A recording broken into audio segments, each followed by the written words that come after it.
네, 예고해드린 대로 유시민 작가 모셨습니다. 어서 오십시오. 네, 안녕하세요. 자, 작가님, 지금 어떤 상황을 좀 간략하게 좀 정리해 주시죠. 어떤 단계인가요, 보시기에?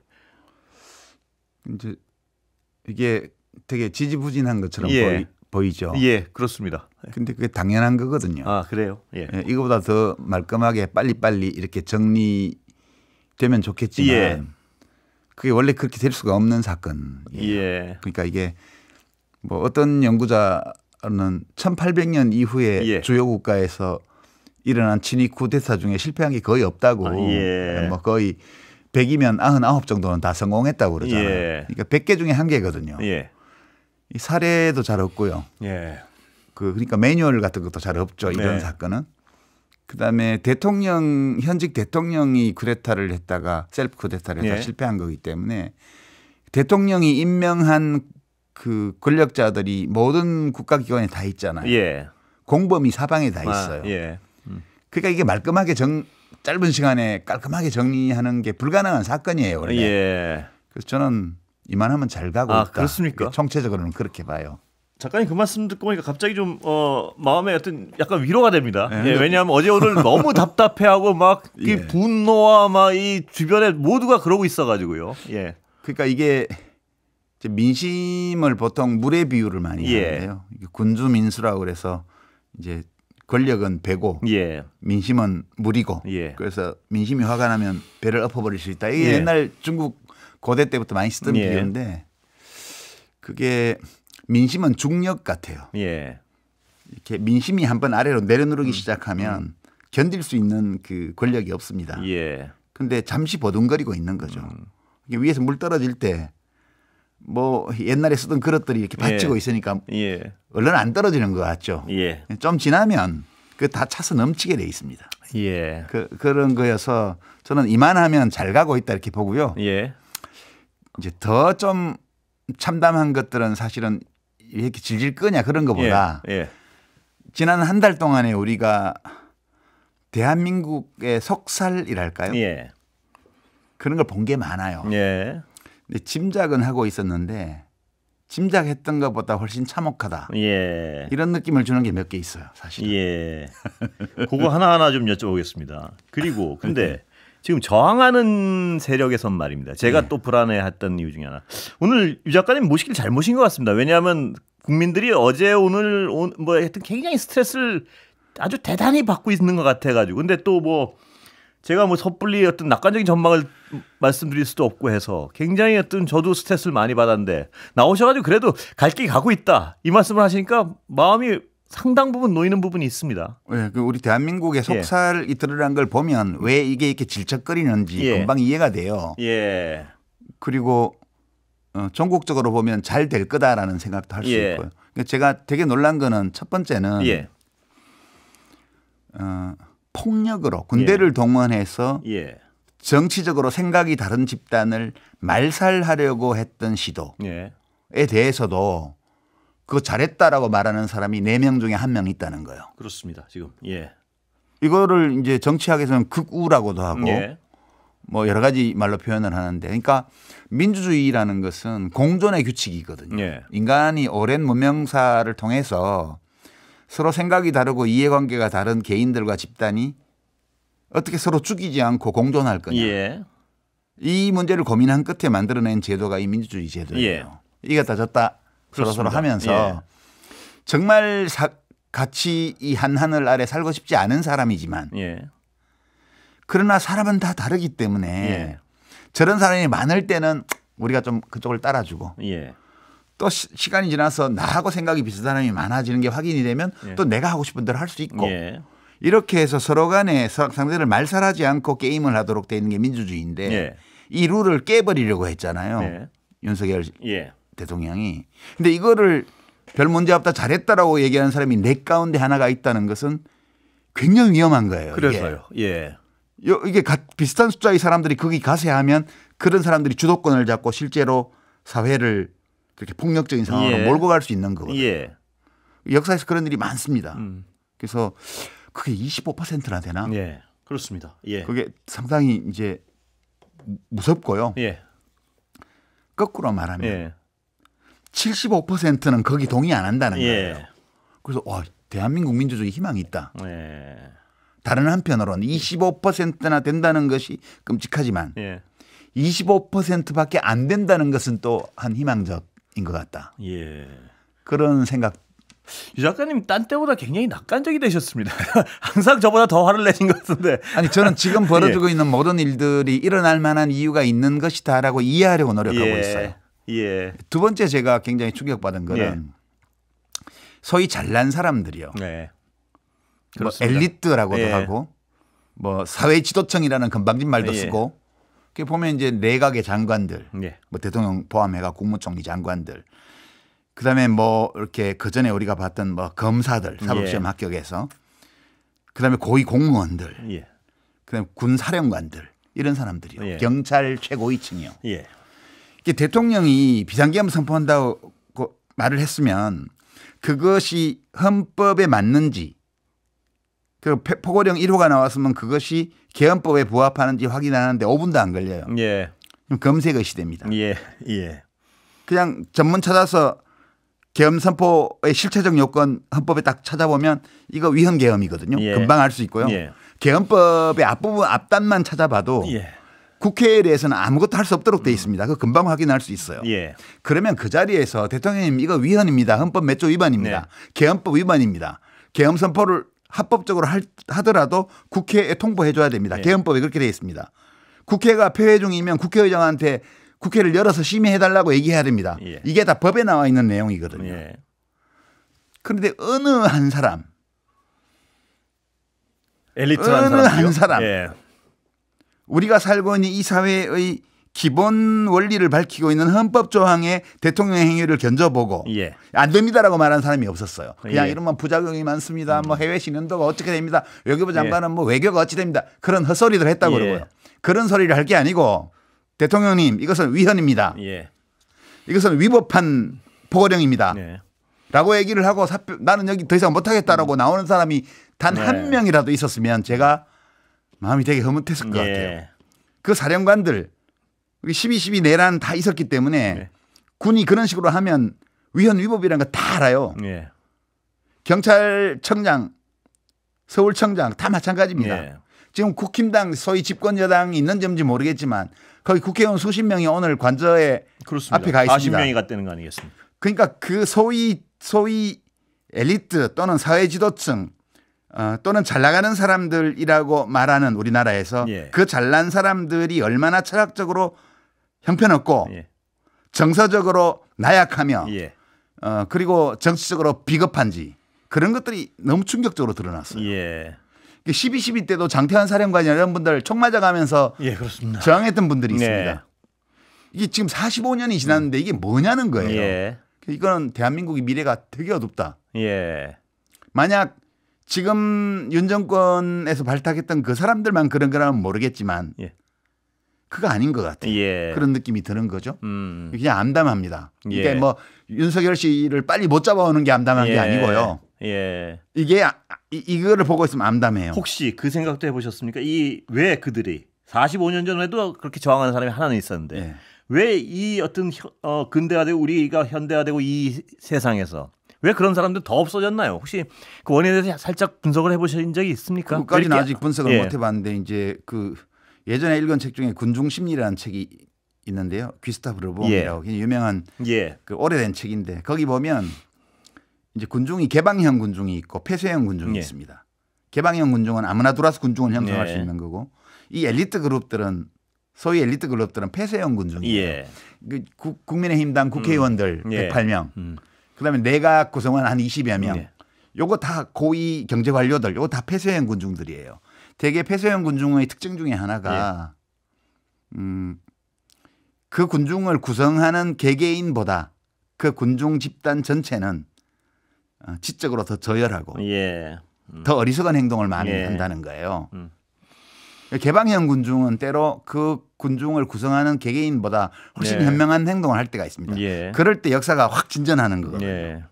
그러니까 저는 그 우리나라 소위 잘난 엘리트들의 행태를 보면 절망적인데 그 국회의 주요 인사들을 체포하러 간 방첩사의 체포조가 그 탄 차량이 시민들한테 막혀가지고 국회에 못 들어가서 못 잡았다는 거 아니에요. 예. 그러니까 이 100이면 99 성공하는 현실 권력자의 셀프 쿠데타를 예. 시민들이 국회에 쫓아와서 막았잖아요. 예. 거기 또 희망을 예, 야당 국회의원들이 잽싸게 와서 헌법과 법률에 따라서 해제 결의를 했고요. 예. 그 무서운 상황에서 대통령이 나와서 비상계엄 선포한다고 그러고 기본권을 전부 다 박탈하겠다고 선언을 했는데 계엄군보다 더 일찍 더 빠르게 국회로 쫓아가서 국회의원들이 그걸 할 수 있도록 시민들이 했잖아요. 예. 대단한 거예요. 이거는 뭐 그 알리트들을 보고 있으면 대한민국 미래가 있나 하는 의심이 들다가도 그 계엄 선포 당일날의 영상이라는 걸 보고 있으면 콧날이 시큰해지면서 그래도 우리에게 희망은 있어. 예. 그 엘리트들이 형편없는 것만큼 우리 시민들은 똑똑한 것 같아. 용감한 것 같아. 이런 느낌이 드는 거죠. 예. 그래서 저는 이런 문제들에 대해서 우리가 앞으로 두고 좀 생각해 볼 필요가 있다고 봐요. 예. 근데 제가 하나 여쭤보고 싶은 건 이 지금 저항하는 세력이 있지 않습니까? 예.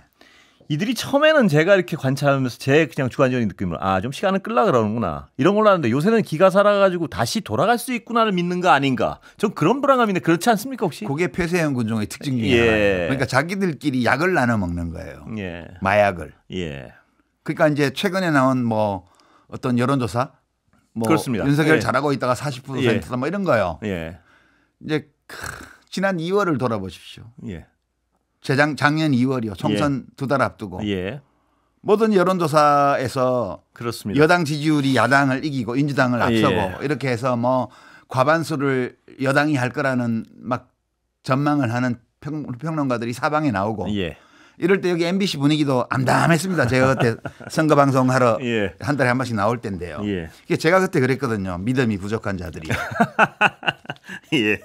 우리가 데이터를 안 보더라도 이 국정 운영을 이렇게 하는 집권당이 총선에서 이긴다는 것은 우리가 직관적으로 불가능하는 거 알고 있잖냐. 그러면 데이터를 뜯어봐라. 그 여론조사가 왜 그렇게 됐는지를. 그때하고 똑같은 거예요. 그때 윤석열 그 대통령실이 자기들이 선거를 이긴다고 생각했다는 거예요. 근데 졌잖아요. 그러니까 여론조사도 조작이고 총선도 조작이니까 선관위를 덮친 거예요. 그러니까 이게 극우인데 어떤 극우냐면 극도로 우매한 집단이에요. 그 극우예요. 그러니까 자기들끼리 그 조작한 명태균 씨가 조작 실력이 좋아요. 지금 이번에 뭐 40% 잘한다고 나온 그거보다는 명태균 씨가 조작했던 여론조사가 훨씬 말끔합니다. 데이터를 보면. 그러니까 극우 유튜브를 운영하는 사람이 운영하는 언론사인지도 모를 그런 인터넷 언론사 명의로 의뢰해서 주로 그 사람이 주는 여론조사만 받아서 하는 실제로 존재하는지 여부도 불투명한 회사가 LS 조사한 거 가지고 막 언론에서 막 씁니다. 그거를 자기들이 믿고 그러는 거예요. 그러니까 저거는 자기들끼리 마약을 나눠 먹고 밤새 춤추는 그거하고 비슷해요. 그러니까 너무 그거에 대해서 불안감을 느끼실 필요가 없어요. 저는 그렇게 봅니다. 그런데 제가 또 불안한 거 하나. 오늘 불안한 걸 좀 다 여쭤보겠습니다. 제가 가장 어제 오늘 불안한 건 이 사법 시스템의 붕괴 같은 모습, 완전히 무정부 상태 같은 모습. 뭐냐면 아까도 제가 늘 계속 얘기했지만 법원 판결을 비판할 수는 있죠, 누구든. 그러나 그 판결을 난 마음에 안 들어, 난 못해, 이거는 안 할래, 이런 거 아닙니까 지금? 이런 어떤 사법 시스템의 완전한 어떤 부정, 이게 가져올 폐해 같은 게 좀 굉장히 불안하던데요. 그거 아니에요. 아닌가요? 사법 시스템의 붕괴 아니에요. 그냥 내란 세력이 지금 대들고 있는 거예요. 그렇습니다. 내란 세력인데 사법 시스템을 부정하는 게 너무 당연하죠. 그들은 자기의 성정대로 하고 있는 거예요. 누가 다른 사람이 지금 우리 사법 시스템을 무너뜨린 게 아니고요. 윤석열 씨를 중심으로 한 그 내란의 공범들이 지금 내란을 지속하고 있는 거예요. 내란 세력이 법을 지키겠어요? 너무 당연한 거고요. 거기 가서 40명 의원들 다 내란 세력이라고 정확히 내란 동조 세력이죠. 뿐만 아니라 지금 최상목 권한대행이 뭐 경찰하고 군에다가 뭐 관저 경호 인력 보강해 주라는 지시를 했다는 지금 확인을 정확히는 못 하겠는데 그런 얘기들이 있고요. 그거를 뭐 경찰에서 거부했다고 해가지고 그걸 가지고 뭐 국가의 영이 안 선다는 그것도 참 저는 그런 진단에 동의 못해요. 대통령 권한대행이 불법적인 지시를 한 거예요. 그렇죠. 불법 지시를 했고 경찰과 군의 수뇌부가 그 불법 지시를 거부했어요. 그러니까 거꾸로 해석해야 되는데요. 시스템이 살아 있는 거예요. 그런데 제가 이 최상목 권한대행이라는 사람은 아주 지금 거의 국가가 무력 충돌의 위험까지 거론되고 있지 않습니까? 예. 그런데 경호처장을 직위해제를 안 하고 저렇게 뭉개고 있단 말입니다. 그 사람은 지금 예. 대통령 놀이에 푹 빠져가지고요. 동조 세력입니까? 아니면 놀이에 빠진 겁니까? 그러니까 저는 근본적으로는 내란 동조 세력, 내란 공범일 가능성이 많이 있다고 생각해요. 예. 그러나 아직 이제 그 불확실하죠. 드러난 게 없으니까. 예, 뚜렷한 증거가 없으니까 지금 계엄 선포한 그 밤에 계엄 선포 1시간도 안 돼 가지고 소위 F4 거시금 경제금융 정책회의죠. 그 4명 만나고 회의를 했다는 거 아니에요. 그 회의를 한 두 사람 중에 둘이 이복현 금감원장하고 그 이창용 한국은행 총재인데 이 사람들이 지금 최상목을 막 칭찬하고 있죠. 자기들이 그날 보도자료 낸 거 말고 무슨 얘기를 했는지에 대해서 일체 얘기 안 하고 있습니다. 뿐만 아니라 그 회의 끝나자마자 1급 이상 간부들 소집해서 얘기했잖아요. 쪽지에 비상입법기구 국회 해산하고 국회 운영비 끊고 비상입법기구 예산을 확보하라고 돼 있는데 그거를 차관보한테 줬다? 왜 줬겠어요? 이거 이런 지시 왔는데 한번 검토해봐라고 줬겠죠. 사전적으로 어떤 이 행위에 대해서 충분히 인지하고 있었을 것이라는 합리적 의심을 하신다는 말씀이시죠. 지금 그 두 회의에서 최상목 씨가 무슨 얘기를 하고 어떤 지시를 했는지 전혀 안 나와 있습니다. 앞으로 수사에서 밝혀질 거라고 저는 보고요. 일단은 의혹이 있다 이렇게 보죠. 그런데 그런 의혹이 있는 사람이 지금 사실상 내란 수괴를 보호하는 지시를 했고요. 그다음에 이 내란을 종식하는 데 필요한 조처를 아무것도 안 하고 있습니다. 단지 탄핵을 모면하는 데 필요한 최소한의 조처. 3명 중에 2명의 헌법재판관만 임명한 거. 그거는 대통령 권한된 권한도 아니에요. 국회가 선출한 자를 임명하도록 돼 있기 때문에 형식상 사인만 하는 건데 그걸 안 하고 있단 말이에요. 위헌적인 행위입니다. 실제로 자기 자신이 탄핵을 모면하는 데 필요한 아주 최소한의 조처만을 하고 나머지는 지금 내란 수괴와 내란 세력을 보호하면서 대통령 놀이를 하고 있어요. 그러니까 정말 철학적으로 빈곤하고 이 정치적으로 비열하고 정서적으로 그런 무책임한 그런 행태를 지금 하고 있는 거죠. 대한민국 권력 엘리트의 전형적인 모습을 지금 보이고 있습니다. 그럼 하나 더 여쭤. 공수처장은 뭡니까? 거기는 원래 일하지 말라고 임명한 사람이잖아요. 윤석열 대통령이. 그래도 저렇게 안 할 수 있습니까? 윤석열 씨가 한 인사 중에 제일 잘한 인사죠. 본인의 기준으로 보면. 의도된 무능인가요? 아니면 무능해서 무능한 건가요? 보시기에. 둘 다일 거라고 저는 봅니다. 원래 무능한 사람을 임명했고 실제 가지고 있는 능력보다 더욱 무능한 행동을 하고 있는 거죠. 일부러요. 의도한. 그럼 동조하는 겁니까? 아니면 단지 보신 차원에서 저러는 건가요? 보신이라고 봐요. 저는 뭐 동조까지는 아니라고 봅니다. 공수처장이 뭐 동조까지 하겠습니까? 그런데 너무나 오늘 한 그 발언들이 국민들 속을 터지게 해서요. 이게 이제 내란이 끝나지 않았기 때문에 생기는 증상들이에요. 대한민국의 시스템이 무너진 게 아니고요. 대한민국 시스템은 멀쩡한데 내란이 진압되지 않고 있는 거예요. 그래서 대한민국 시스템과 내란 수괴 그리고 내란 수괴의 수하들 주요 임무 종사자들 그들을 비호하고 있는 권력 엘리트들 이 접점에서 지금 시스템이 무너진 것 같은 양상이 나타나고 있는 거지. 그들을 제외하면 나머지 대한민국은 다 멀쩡합니다. 특히 군과 경찰서 내부가 최상목 씨의 그런 부당한 지시를 거부한 거 이런 것들은 대한민국에 희망이 있다는 걸 보여주는 거죠. 근데 그 불안감은 내란이 저렇게 오랫동안 지속되는 상태가 우리 시스템이 허약한 거 아닌가 이런 어떤 불안감 때문에 그런 거죠. 되게 유명한 천재수학자 중에 그 괴델이라고 옛날에 있었는데요. 그 사람이 오스트리아 쪽에서 이제 유대인 박해 피해서 미국에 이제 망명했거든요. 그때 미국 시민권 취득하러 판사 만나러 갔을 때 면접하러 판사가 이제 여기는 그런 독재가 생길 우려가 전혀 없으니까 잘 왔다고 얘기를 하니까 그건 모르시는 말씀이라고 미국 헌법도 잘 보면 허점이 있다고. 그 아인슈타인 박사가 말려가지고 더 말 못하게 이렇게 해서 그냥 잘 통과했다고 그러는데 이런 경우에요. 현직 권력자가 최고 권력자가 국가의 그 물리적 강제력을 동원해서 자신의 정치적 목적이나 사적 이익을 달성하기 위해서 내란을 할 때 이게 굉장히 취약합니다. 민주주의 제도 자체가. 우리만 그런 게 아니에요. 그래서요. 그 부분이 불안해서 여쭤보는 겁니다. 원래 그런 거예요. 원래 민주주의 안에 있는 내부적인 허점이에요. 그래서 우리 헌법이 기가 막힌 게 현직 대통령은 국정 안정을 기하기 위해서 다른 범죄로는 형사소추 못하게 특권을 줬습니다. 근데 왜 내란죄와 외환죄는 예외로 해놨냐. 실제 그럴 일을 할 위험이 있기 때문에. 이것이 민주주의 체제의 약점 중에 제일 중대한 약점이거든요. 국민이 선출한 권력자가 자신의 권력을 활용해서 실제 헌법 체계를 무력화하는 행위를 할 때 예. 이걸 막을 방법이 없는 거예요. 예. 그래서 헌법에 내란 외환죄는 예외로 하도록 해놓은 거거든요. 예. 이럴 가능성 실제 이런 일이 많이 있었기 때문에 생긴 조항이에요. 예. 그리고 우리 국회가 이 조항을 활용해서 예. 그 셀프 쿠데타를 실패로 돌아가게 만들었잖아요. 진압은 아직 안 됐지만. 자, 작가님. 아까 제가 자, 내란 상태가 지속되고 있는데요. 예. 국민들 가장 큰 걱정 그겁니다. 내란 상태가 이게 언제까지 지속될 것인가 도대체 이 불확실성, 이 상황 어떻게 풀려나갈 거라고 아까 낙관을 해 주셔서 그러니까 예측하십니까? 예. 수괴를 제거해야 내란이 끝나죠. 예. 내란 수괴가 직무는 정지됐지만 예. 그 국가 폭력을 보유하고 있는 경호처와 등등의 병력을 주변에 깔고 지금 하고 있잖아요. 예. 그 이런 조건에서는 내란이 종식될 수가 없습니다. 그러니까 내란이 종식되려면 내란 수괴를 체포해야 돼요. 예. 그리고 이제 큰 불을 잡았으면 잔불 정리도 마저 하고요.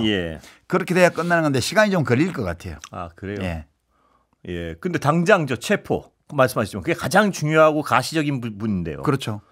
그 부분은 잘 됩니까? 지금 그거 자체가 내가 막 속을 끓이고 있는데요, 국민들은. 그건 쉽게 되겠습니까, 그게? 예. 온갖 강력한 화력을 가진 무기를 다 가지고 있는 게 경호처인데. 예. 그냥 가서 잡으러 왔습니다. 그러면 아이고 어서 오세요. 잡아가세요. 이러겠습니까? 예. 안 하죠. 그럼 충돌 가능성도 배제할 수 없다 이렇게 보시는군요. 실질적인 충돌 가능성도. 그렇죠. 그러니까 그 들어갔을 때 처음에 공수처하고 경찰이 들어갔을 때 그 경찰 쪽에서 그 경호처장하고 차장을 잡아버리자고 했대잖아요. 잡았어야 되는 거예요. 지금 이게 이제 공수처는 검사라는 게 그러니까 시험 잘 봐서 검사 된 사람들이잖아요. 이게 무슨 마약 조직, 폭력 조직 이런 거 소탕해보고 막 칼 맞기도 하고 이런 경찰하고 달라요. 책상 물림들이에요. 쫄은 거죠 가서. 그게 이해가 됩니다. 근데 경찰들은 본능적으로 아는 거예요. 이렇게 힘 대 힘으로 부딪히는데 저쪽의 우두머리를 제거해야 이제 오합지졸이 될 거 아니에요. 그러니까 앞으로 나왔을 때 잽싸게 잡아버렸으면 되는 거예요. 근데 이제 그거를 공수처 검사들이 그 책상 물림들이 뭘 하겠어요. 그러니까 못하게 한 거죠. 쫄아가지고. 그렇게 해서 이제 지금 연장된 거고요. 작가님 혹시 어떤 방향으로 그러면 앞으로 아이디어를 좀 주시면 어떻게 해야 됩니까 지금? 그러니까 아무런 논리도 안 통하고 지금 헌법도 법률도 아무 의미가 없는 집단이잖아요. 그렇습니다. 그 집단이. 그러니까 거기다 여당 30-40명은 막 거기 지원을 하고 있고요. 국회, 여당 국회의원 별거 아니에요. 끌어내면 돼요. 그거는. 막 총 들고 있는 사람들도 아니고. 결국은 물리력 대 물리력의 대결로 가는 거기 때문에 경호처의 물리력을 극소화시키고요.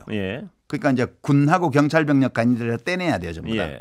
떼내고 순수하게 경호실 병력만 남겨두고요. 포위하고 그다음에 그 내부를 독려시키고 그 선무방송도 하고 뭐 가족들이 와서 누구야 나와라도 하고요. 들어갈 것처럼 이렇게 해서 힘도 좀 빼고 그렇게 해서 이거는 거의 전투 상황이거든요. 이거는 경찰이 잘하죠. 옛날에 시위 진압도 많이 해봤고 군인들은 잘 못해요. 이거 경호처 이런 거 잘 못합니다. 경호처는 대통령과 관련된 요인 경호를 하는 사람들이지 이렇게 힘 대 힘으로 집단이 충돌하는 싸움을 해본 사람들이 아니잖아요. 경찰이 잘 할 것이다. 경찰이 잘하죠. 그러니까 저는 뭐 공수처에서 지금 뭐 구속영장 연장 신청했다니까 되면 차근차근 그 경험이 많습니다. 주로 이 시민단체나 이런 쪽에서 점거농성, 뭐 시위, 집회 뭐 이런 거 많이 하는 거 해설 많이 해봤기 때문에 잘 알아요. 그래서 그렇게 그게 뭐 경찰에 떠넘기지 말고 그냥 공수처 검사들이 지휘하고 하되 그냥 경찰이 하자는 대로 다 할게. 뭐 잘못되면 책임은 우리가 질게. 그리고 책임은 우리가 지는데 어떻게 하면 제압할 수 있는지에 대해서 그대들이 아이디어를 내고 요청을 하면 모든 가용 자원을 동원해서 우리가 할게. 이렇게 해서 해결을 해야지. 그거를 하루 남기고 새벽에 떠넘기는 편지를 보내고 이게 그래서요.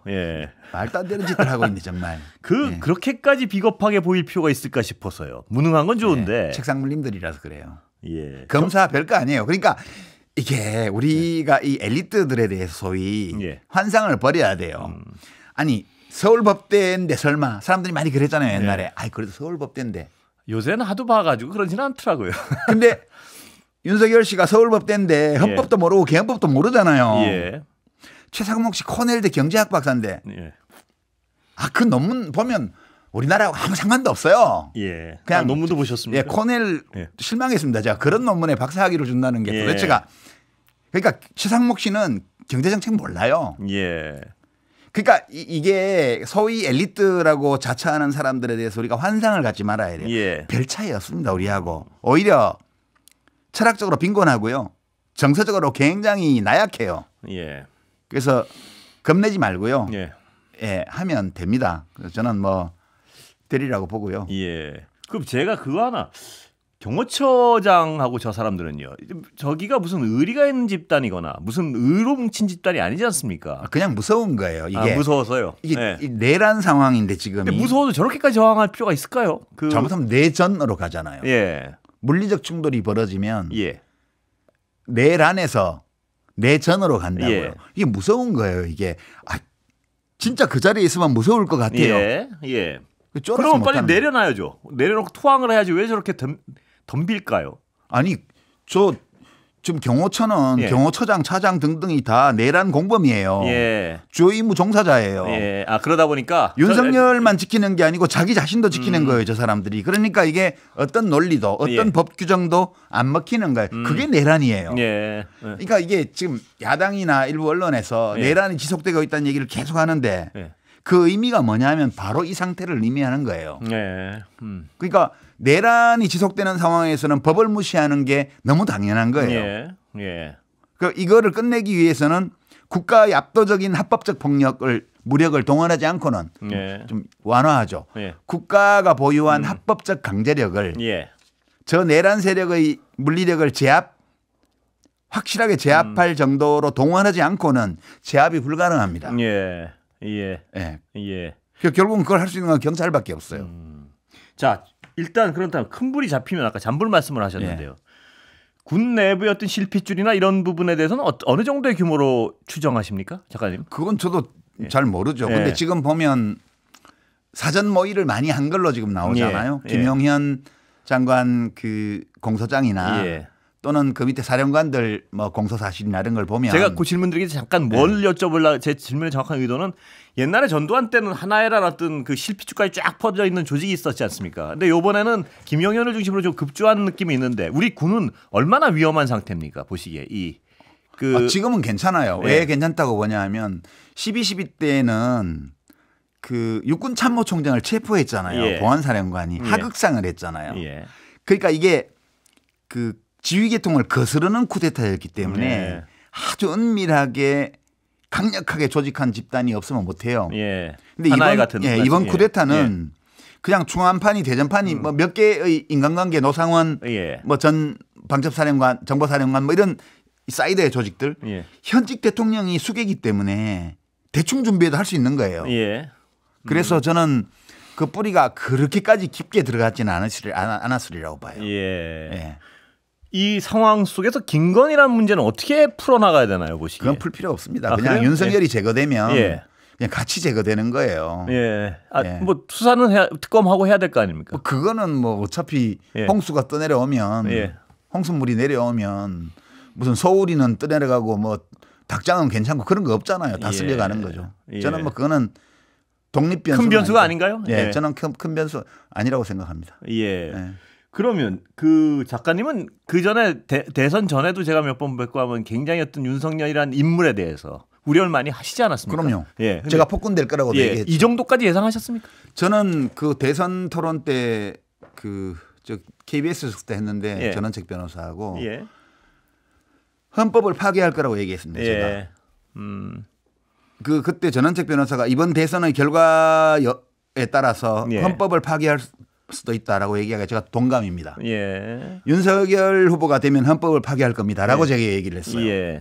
그러니까 저는 이제 윤석열 씨하고 싸운 게 5년 됐거든요. 2019년 조국 사태 때부터 제가 그때 뭐 예능 프로 나가고 돈도 잘 벌고 이렇게 인기도 올라가고 이러다가 이거는 이제 내란이다. 이게 검란이다 이게. 그러니까 검찰 쿠데타다. 대통령의 인사권을 무력화하는 하극상 쿠데타라고 제가 판단을 했고 이거를 내버려 두면 검찰권을 동원해서 권력을 찬탈하는 데까지 갈지도 예. 모르겠다 해서 그때부터 제가 5년간 싸웠던 거예요. 지금까지. 예. 근데 그때 윤석열이 보여준 모든 행태가 검찰총장으로서 그 모든 행태가 지금 하는 거하고 똑같아요. 예. 다만 권한이 예. 검찰총장에서 대통령으로 커졌기 때문에 예. 그 전에 검찰총장일 때는 자기 직속 상관인 법무부 장관을 말하자면 가족인질극을 벌이고 인간 사냥을 해서 예. 감옥에 집어넣은 예. 그거였다면 지금 대통령이 되니까 내란을 일으킨 거예요. 예. 그러니까 똑같습니다. 모든 양상이. 예. 그래서 그거는 그때 이미 알 수 있었어요. 무속 이런 것도요. 손에 왕자 쓰고 나온 사람을 대통령 뽑았잖아요. 예. 어떤 공약 하나도 제대로 된 공약을 내지 못한 사람을 대통령으로 뽑았습니다. 예. 그때도 이미 선거운동 기간에 강릉에서 권성동 의원하고 어울려가지고 술 먹고 비틀거리는 CCTV 사진 영상이 다 나왔어요. 그때 예. 이미. 술주정뱅이라는 거 그때 이미 명확했습니다. 예. 국힘당의 국회의원들이 그걸 몰라서 이 사람을 후보로 만들고 대통령으로 모신 게 예. 아니고 다 알면서도 자기 이익을 위해서 알면서도 한 거거든요. 예. 저는 그렇게 보고 다시는 이렇게 이런 자를 알아보지 못해서 대통령으로 뽑는 오류를 예. 우리가 범하면 안 된다. 예. 그런 점에서 뭐 입에 쓴 약이 될 수도 있겠다. 예. 근데 이렇게 친위 구테타를 일으킬 정도까지는 생각을 못 하신 거 아닌가요? 우리 모두가? 저는 그럴 예. 수도 있다고 봤어요. 아, 그러셨어요? 예. 예. 그게 제가 이제 이 계엄령 선포하기 몇 달 전부터 예. 총선 끝나고 난 뒤부터 구체적으로 어떤 계기로 어떤 양상을 거쳐서 그렇게 될지 모르겠지만 윤석열을 대통령으로 만들었고 대통령직을 수행할 수 있도록 뒷받침해왔던 세력 중에 일부가 이탈하면서 예. 막다른 골목에 처해서 권력을 잃게 될 것이다. 예. 그렇게 얘기했습니다. 예. 그게 뭔지는 정확히 모르지만 예. 결국은 그 국힘 보수 세력 중에 일부가 도저히 이것은 용납할 수 없다라는 예. 어떤 행위를 할 것이다 이렇게 예. 봤어요. 예. 근데 그게 이제 이렇게 군을 동원한 쿠데타가 될지 네. 아니면 뭐 다른 어떤 방식이 될지는 모르겠으나 여하튼 이와 유사한 결말은 많이들 예측했죠. 예. 예. 그래도 어떤 이 계엄이란 상황 자체를 그렇게까지 할까에 대해서는 그렇죠. 상상의 어떤 범위를 뛰어넘는 것 같아서요. 근데 민주당에서 계속 제보를 받아서 예. 그때까지는 아무도 안 믿었지 않습니까? 저는 그럴 수도 믿으셨어요? 있겠다고 생각을 했어요. 예. 예. 근데 이제 그걸 어떤 식으로 하지? 예. 근데 김용현 씨를 그 경호처장에서 국방부 장관으로 옮겼을 때 예. 그때 이게 뭔가 이상하다. 그다음에 이제 박선원 의원이 휘하에 그 사령관 세 사람을 안가에 불러가지고 공간에 불러서 이렇게 밥 먹고 회의하고 했던 그 폭로가 나왔을 예. 때 이건 뭔가 좀 안 좋다 상황이 네. 조짐이 그런 예. 느낌은 있었죠. 예. 지나고 보니까 인사를 볼 때 말입니다. 워낙 이상하고 진짜 기괴한 인사들을 할 때 목적성을 가지고 저렇게 기괴한 인사해서 지금도 저렇게 엉망으로 버티게 한 겁니까? 아니면 무능한 인사를 하다 보니까 저런 사람들이 남은 건가요? 둘 다죠. 본인이 제가 이제 그렇게 표현을 했는데 백분 예. 토론 같은 데 예. 나와서는 윤석열은 현실 세계의 권력자인데 자신이 구축한 가상 세계 속에서 권력을 행사한다. 예. 그러니까 윤석열의 가상 세계가 있는데 그 가상 세계는 극우 유튜버들이 이야기하는 내용과 예. 거기 달린 댓글로 구성되어 있다. 예. 예. 근데 이 사람이 그냥 한 개인이면 그런 가상 세계를 갖고 있어 상관없는데 예. 그 가상 세계에 입각해서 권력을 행사하는데 그것이 현실에서 문제를 일으키고 있다. 그 얘기를 계속해 왔습니다. 예. 그러니까 그렇게 돼 있기 때문에 유능한 인사가 거기 갈 수가 없어요. 기본적으로. 예. 그러니까 거기 가는 자들은 어떤 자들이 가냐 하면 자리만 주면 무슨 짓이든 할 수 있는 사람들만 네. 가는 거예요. 그 유능한 사람이 기본적으로 갈 수가 없습니다. 결과적으로는 지금 보면 그들이 버텨주고 있는 것 같아서요. 그렇죠. 예. 똑같은 사람들을 불러모은 예. 거예요. 상식을 가진 사람이 버틸 상황이 아니지 않습니까? 예, 그러니까 명태균 씨가 갖다 준 조작된 여론조사를 믿는 거예요. 지금까지도. 예. 자기가 대선에서 10% 이상 이겨야 되는데 예. 0.7%밖에 못 이겼다는 거는 부정선거다. 예. 총선에서 내가 진리가 없는데 여당이 예. 200석 가까이 야당이 먹었다는 건 부정선거다. 근데 저는 진짜 이 부분은 이해가 안 돼. 제가 가끔씩 여기 게스트들 보시면 여쭤보는 건데 자기가 어떤 검찰 권력을 완벽히 장악하고 있고 마음대로 권력을 휘둘러지 뭐 법의 바운더리를 넘어서 막 권력을 휘둘러 온 사람 아닙니까? 그러면 그렇게 의심스러우면 조사시켰을 거 아닙니까? 조사했는데 안 되잖아요. 예. 그럼 안 믿습니까? 국정원 그것도? 시켜서 예. 뭐 감사도 하고 다 해봤는데 뭐가 안 나오잖아요. 그것도 못 믿는 건가요, 그럼? 예. 아, 그건 정말 환상의 세계란 말씀이 환상이 아니고 이거 망상이라 그러죠. 예, 망상. 이제 예. 일루전 또 뭐 딜루전 예. 그렇게 표현하는데 망상이에요. 망상 장애인데 한쪽은 과대 망상이 있고요. 예. 다른 한편은 피해 망상이 있어요. 그러니까 그냥 우리가 보통 미쳤다라고 얘기할 때 예. 이게 문학적 표현이 아니에요. 예. 실제로 미친 거예요. 예. 한편으로는 과대 망상이 그 이면에는 피해 망상이. 예. 그러니까 대통령이니까 내가 오라 나는 뭐든지 해도 돼라는 건 과대 망상이고요. 예. 내가 뭔가를 내가 마음먹은 걸 할 수 없게 만드는 것은 온 세상이 다 나에게 적대적이야. 예. 여론조사도 심지어 조작하고 예. 언론은 모두 24시간 욕만 하고 우리가 보기는 안 그런데. 예. 그리고 자기가 10% 이상 이겨야 되는데 0.7%로 질 뻔했고 네. 총선에서 참패했고 이 모든 것들이 자기 자신과 자신을 따르는 몇 사람을 제외하고 온 세상이 다 나에게 적대적이다. 예. 그런 점에서는 피해 망상이에요. 그러니까 권력 국정원도 못 믿고 그 조사도 못 믿고 예. 검찰도 못 믿고 이렇다는 얘기인가요? 망상장애입니다. 그러니까 이게 얼마나 위험하냐 하면 그런 망상을 가진 사람이 국군 통수권자예요. 예. 지금 이제 직무가 정지됐기 때문에 쿠데타를 다시 하지는 못해요. 예. 그냥 해봤자 관절을 중심으로 해서 경호처 인력 중심으로 해서 물리력을 동원해서 항거하는 거. 예. 그것이 윤석열이 할 수 있는 맥시멈인데 이제 그 기간 동안에 모든 권력기관에 남아있는 내란의 공범과 수하들이 예. 나라를 이제 멍들이는 거죠. 계속. 예. 그러니까 이게 그렇습니다. 길어지면 길어질수록 대가가 이제 비싸지는 거죠. 우리가. 그렇죠. 예. 어디 할부 뭐 외신에 국민들이 내야 할 할부가 굉장히 비쌀 것이다 이 얘기를 하는데 청구서가 이제 자꾸 올라가는 거죠. 액수가. 근데 이 정도 속도 아까도 속도 문제를 처음에 제가 여쭤봤지만 이 정도 속도를 국민들은 굉장히 답답해하는데 작가님은 이 속도는 당연한 것이다 어떻게 보면. 예, 이거보다 더 빨리 간다면 좋겠지만 예. 이런 정도도 저는 잘 가는 거라고 봐요. 그러니까 이제 앞으로 며칠 안에 예. 내란 속의 피의자 신병은 확보될 것이라고. 신병을 예. 확보하면 예. 일단 진앙지를 제압하는 거기 때문에 나머지는 이제 시간을 가지고 잔불 정리를 하면 예. 되거든요. 제일 중요한 거는 그겁니다. 예, 시간이 얼마 안 남아서 큰 그림 하나 여쭤보겠습니다. 이런 어떤 이 모든 혼란이 좀 지나가고 나면 지금 여당이라는 세력은 어떻게 변해가고 어떻게 자리 잡아야 되나요? 이 앞으로. 그게 이제 잘 안 되리라고 봐요. 예. 그러니까 지난번에 박근혜 대통령 탄핵 때 예. 박근혜 정권의 콘크리트 지지층이 35%라 그랬거든요. 예. 그게 그 탄핵을 거치면서 5% 정도가 줄었습니다. 예. 그러니까 사람들의 생각은 잘 안 바뀌어요. 그렇게 큰 사건을 겪어도 예. 5% 정도 내려갔어요. 그러면서 이제 그때 그 2016년 총선에서 국민의당 돌풍이 일어나면서 이 더불어민주당이 한석 많았거든요. 예.